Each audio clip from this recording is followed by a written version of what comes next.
भीमा कोरेगाव पासूनच 7 किलोमीटर अंतरावर वडू हे गाव आहे. येथेच छत्रपती संभाजी महाराज यांचा अमानुषपणे खून करून त्यांचे तुकडे फेकण्यात आले व सांगितले की जर कोणी हे तुकडे गोळा केले तर त्यांचेही शीरकलम केले जाईल.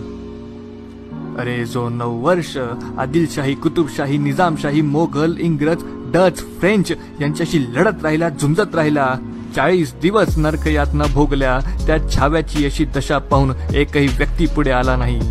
पण आला, एक मर्द पुढे आला, एक वाघ पुढे आला, एक पहिलवान आला. त्याला ही बातमी समजली. त्याने धाडस करून सर्व तुकडे जमा करून स्वतःच्या घरी आणले. अरे काय माणूस हा, त्याला भीती नाही वाटली का बाकीच्यांसारखी? त्याला माहित होतं जर तुकड्यांना हातावलं तर हे मोगल आपलं शीरकलम करतील, पण नाही, तो घाबरला नाही. अरे मेलोत तरी चालेल, पण माझ्या राजाला अशा अवस्थेत सोडणार नाही. त्याने शिंपीला बोलवलं, त्याचे हातपाय पडले, त्याला विनंती केली. अरे आपला राजा आहे हा, आपल्या राजाला आपण असं नाही सोडू शकत.